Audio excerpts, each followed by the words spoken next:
Han may. Hoy! Gagi bata. After a sudden bang is heard, we see a dark figure in the form of a little boy standing behind him, but the video cuts off abruptly. The shopping center workers believe this to be a spirit of a little boy who died in the shopping center some time ago. But I guess we'll never know.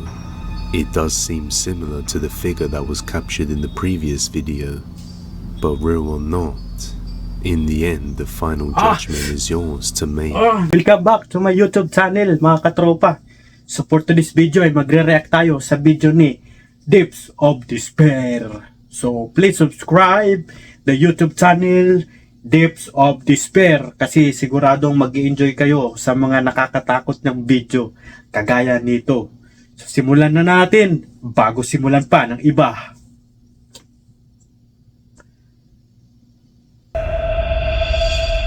Top 5 scary ghost videos caught on camera. Despair alone. TikTok user Carolyn had moved into a home by herself, which seemed fine at first, until after some time strange things began to happen around the home. Carolyn started to suffer from intense nightmares. She would also hear unknown voices coming from around the house, as well as seeing objects move around by themselves. But since she lives alone and has no family to contact, she has nobody to comfort her through her time of struggle, and she is currently unable to move houses again. So without knowing what else to do, she just records these paranormal events in hopes that she'll be able to get some help. This is what she captured.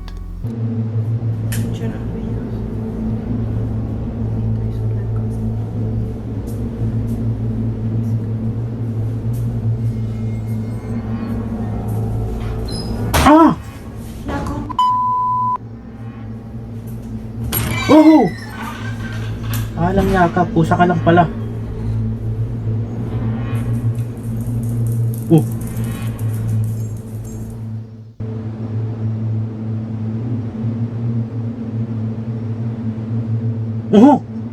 Si busa. With each time that she took notice and recorded the events, they seemed to get worse and worse. May sungay. Anong klaseng ano to? Ano to?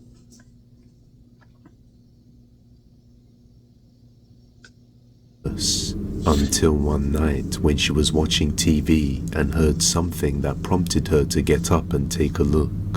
What she captured was absolutely horrifying. Lakas naman kumatok na yan. Gato, walang tao. Walang tao. Huwag mong buksan. Kagi, wala kang tao. Wala kang tao.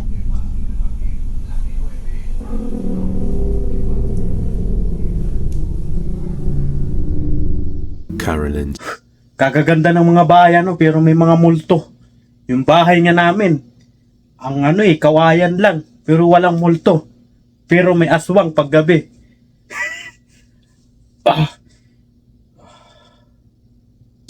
Stated that she tried her best to live with it and get used to the activity, but it just kept getting worse every day to the point that she was fearful to turn the lights off in her own home, and she stopped uploading shortly afterwards. So it's unclear what happened to her, but what do you make of this?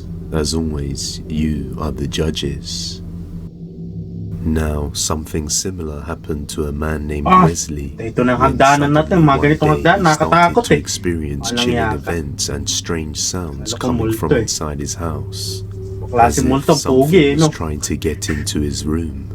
Watch closely. So it's literally 3 in the afternoon, and it's been happening more during the day. Gising na gising ka talaga kung ganyan ka to. Mga tao. It's really may mga hagdanan nakakatakot yung mga ganyang hagdanan I can't take this anymore. Walang tao. Wesley has gotten so used to this frequent knocking that he no longer finds it to be terrifying. Instead, he just thinks it's incredibly annoying as it happens so often. Okay, so I'm literally home alone. Listen to how loud and aggressive it is.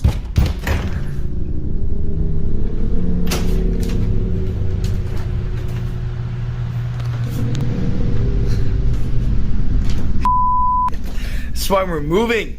The activity seems to be the strongest at the door to his room, along with the closet right beside it. On another day, he tries to knock back, and this is what happens. Ito, natutulog ka tas ganyan.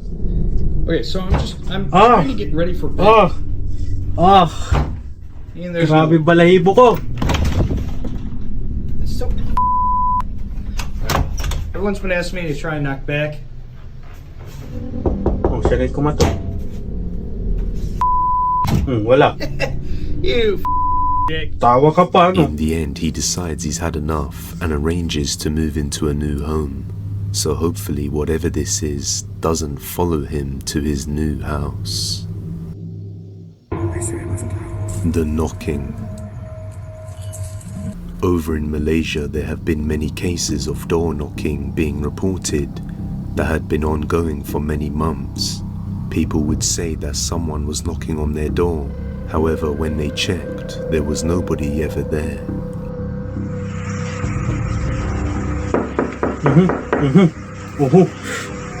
Itong mga ngatok, wala naman tao eh. Nananakot lang kayo, oh. These reports came from multiple states, Mindanao?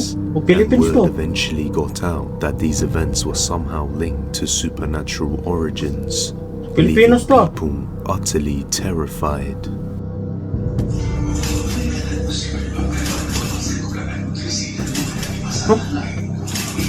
Wala tao. Parang may nagbubukas. La. Wala naman tao eh.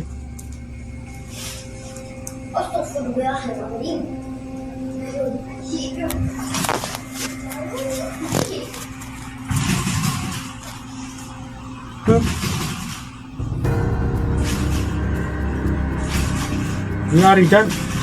Wala. You would think that these incidents would just occur in one area, but they were happening in multiple states simultaneously. And to make things even worse, people over in the Philippines began to report having the same horrifying experiences in the depths of the night. Ganyan talaga sa Pilipinas, ano?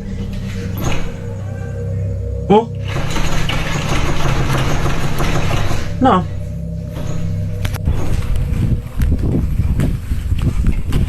Ano yan?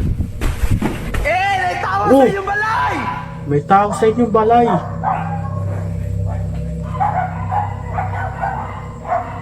Sigaw si kuya.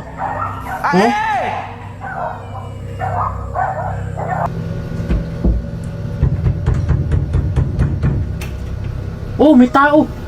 Puti.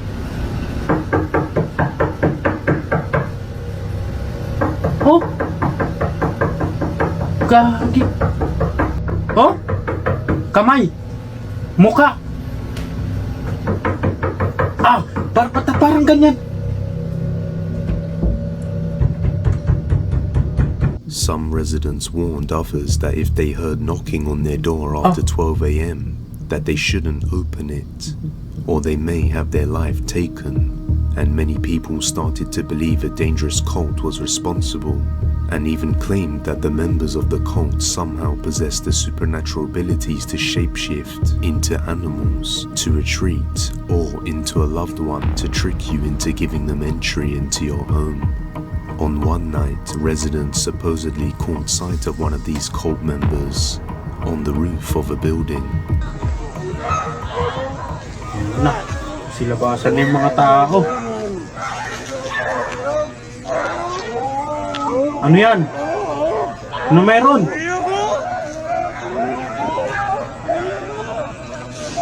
Suwang!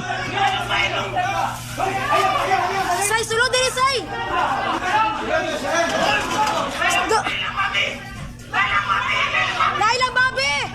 Uy, Diyos ko, Lord, tabang! Do, maagbang ka, do!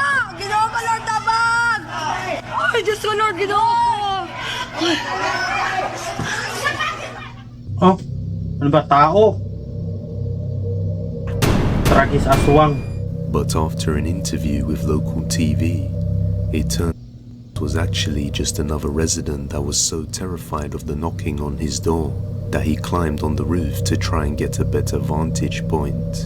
The local residents formed armed groups and would go out searching for the alleged cult members or whoever was knocking on the doors at night. But in the end, they never found anyone. To top things off, disturbed witnesses to these events claimed that the cult members could teleport after they captured this.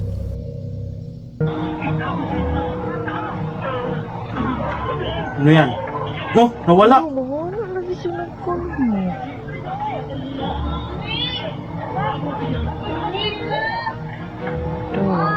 Ano ba yan?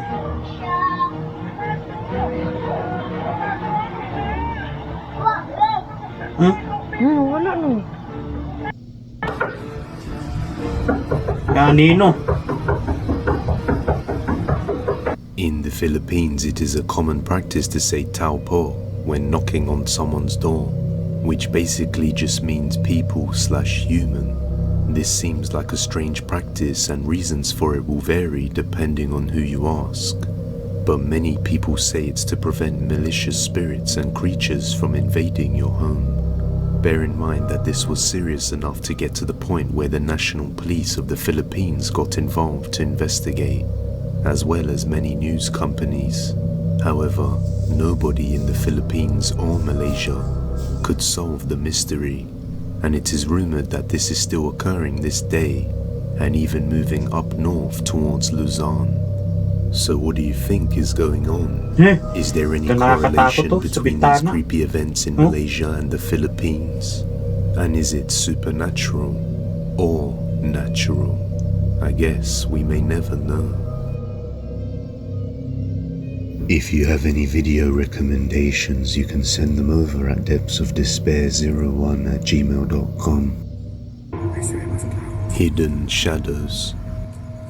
Night in the Woods. Mark Bennick is a YouTuber who likes to explore abandoned places over in Germany and the Netherlands. Now, Mark isn't a ghost hunter, and he just likes to explore hard-to-reach places that have long since been abandoned.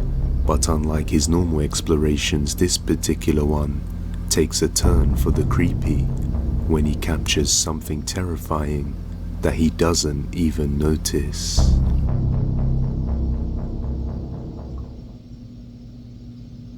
Dus helaas kan ik die kelder niet meer in.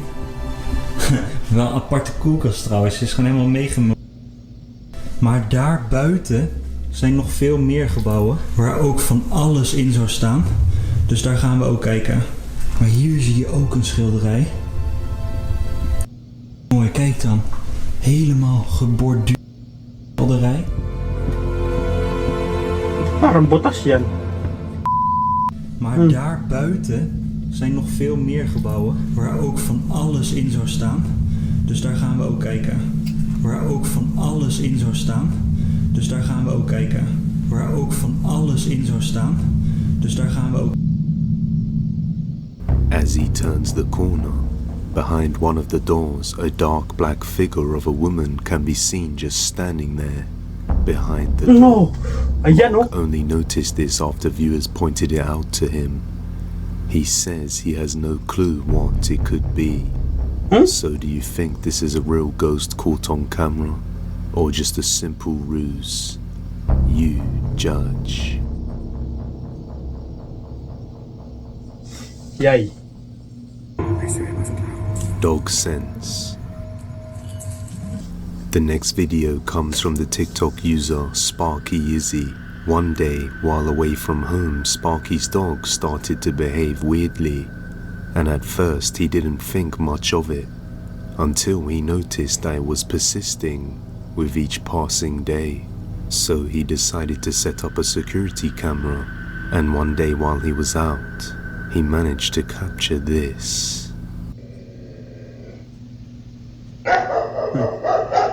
Hindi nga na yung aso.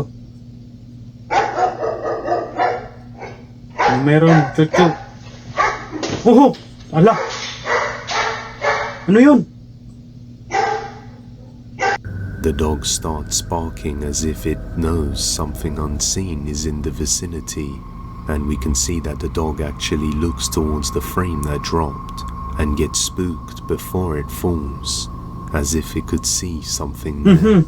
Maybe this dog had a real encounter with a ghost. Parang nahulog lang yung ano eh. Parang natumba lang yung ano ba yan. Pero bakit naggaganon siya?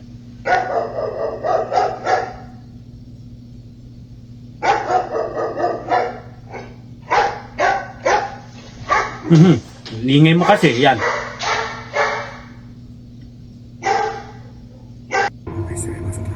Being watched.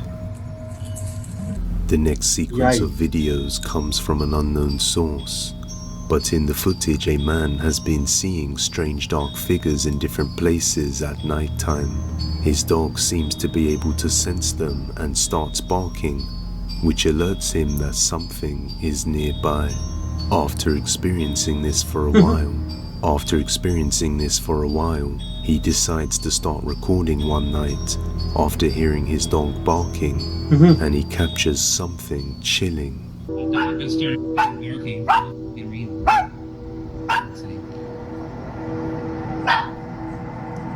Holy shit, there's Ito. something out there. Meron sa labas. Nawala.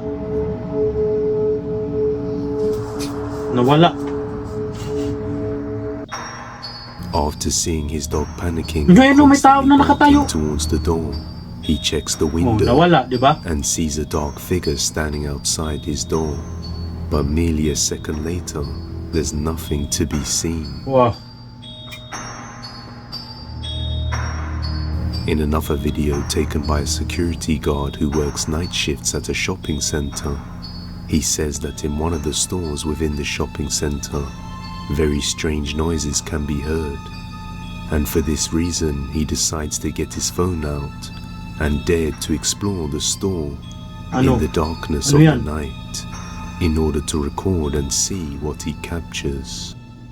What's going on, guys? Making a video. It's been a couple days since I made the last one on the film. Oh! That was Ala. yo. Hello.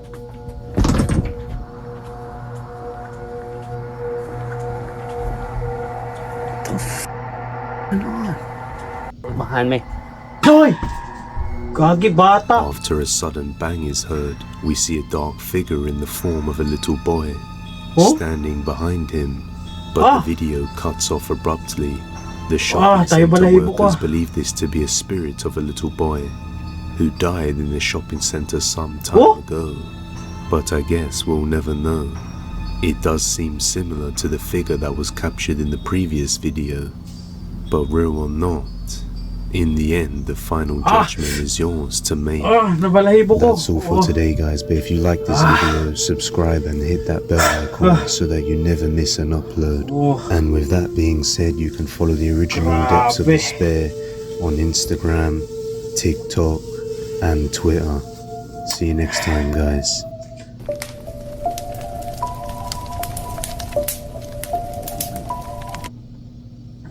So ayun. So please subscribe. Depths of Despair para sa mga video nakakatakot. So talagang mag-i-enjoy kayo kung mahilig ka manood ng mga ganitong mga nakakatakot. So hanggang dito lang. Maraming salamat sa panonood.